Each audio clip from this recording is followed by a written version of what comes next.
नमस्कार, आप देख रहे हैं प्रेस बिहार और मैं हूं आपके साथ आनंदमयी। लोकसभा चुनाव को लेकर रणभेरी बज रही है। 2 चरण के चुनाव भी हो चुके हैं। अगले चुनाव को लेकर लगातार रैलियां, तैयारियां और जनसंपर्क जारी है।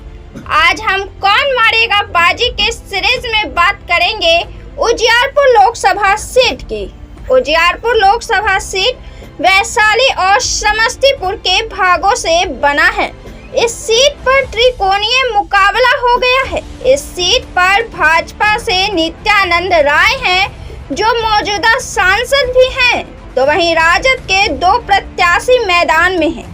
टिकट नहीं मिलने की वजह से निर्दलीय मैदान में हुंकार भर रहे हैं। हेलीकॉप्टर नहीं मिला तो बैलगाड़ी से ही मैदान में उतर गए।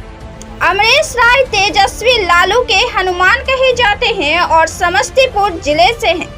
उनका कहना है कि तेजस्वी यादव ने इस बात का जिक्र किया था कि उनकी पत्नी राजश्री इस सीट से मैदान में होंगी या फिर यह सीट पर स्थानीय उम्मीदवार को उतारा जाएगा, लेकिन ऐसा कुछ नहीं हुआ और बाहरी को टिकट दे दिया गया है। जो विधायक होते हैं वे मंत्री बनते हैं और फिर लोकसभा का टिकट भी इन्हें ही दे दिया जाता है। बात करें केंद्रीय मंत्री नित्यानंद राय की, तो यह तीखे और तार्किक बयानों से जवाब देते हैं।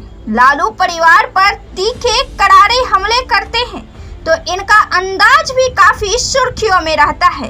कभी ये अकेले अपने परिवार के साथ दुर्गा पूजा का मेला देखने निकल जाते हैं, तो कभी ग्रामीण अंदाज में अपने गांव में नजर आते हैं। इनकी सादगी की तारीफ होती है, लेकिन आदर्श ग्राम योजना के तहत गोद लिए गए गांवों की हालत दयनीय है।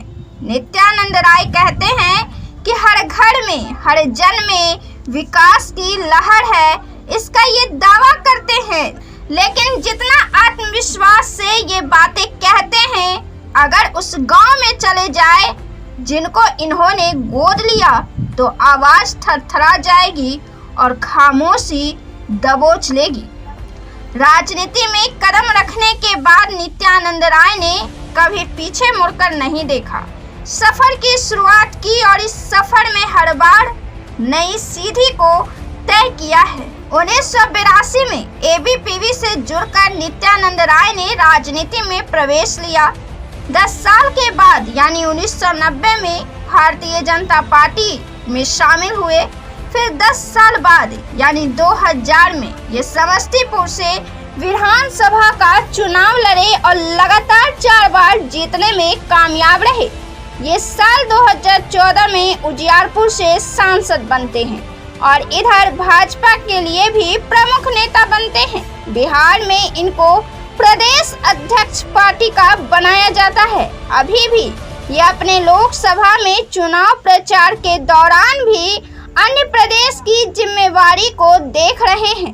2014 के बाद ये 2019 में भी चुनाव जीते। इस बार यहां से इनके प्रतिद्वंदी उपेंद्र कुशवाहा रहे थे।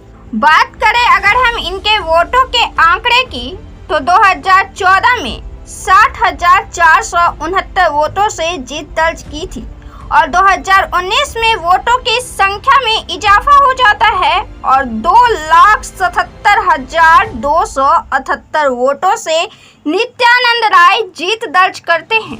इसके बाद उन्हें केंद्र में गृह राज्य मंत्री बना दिया जाता है।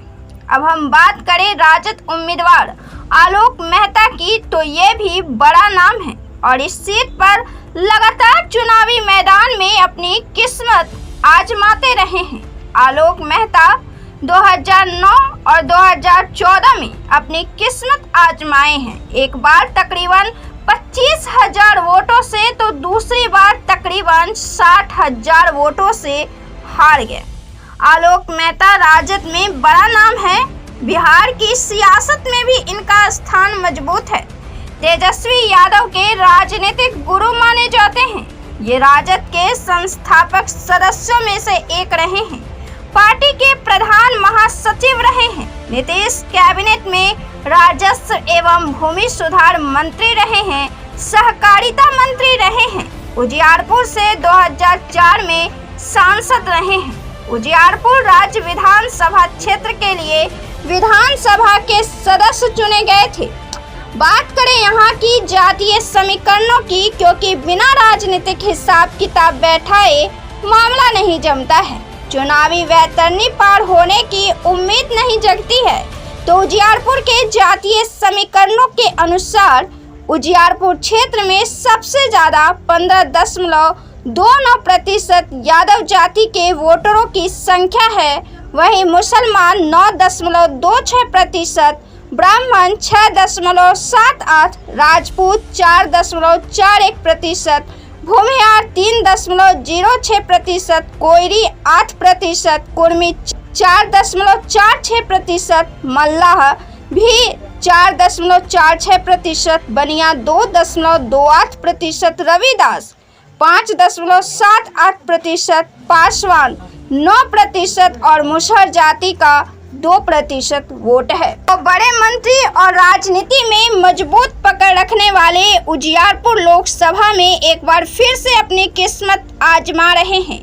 नित्यानंद राय जीत के रिकॉर्ड को पाने की बात कर रहे हैं, अधिक वोटों से जीतने की बात कर रहे हैं। तो वहीं आलोक मेहता 2004 के बाद एक बार फिर से 2024 में यानी 20 सालों के बाद एक बार फिर से यहां से चुनाव जीतने की आस लगाए बैठे हैं, उम्मीद लगाए बैठे हैं।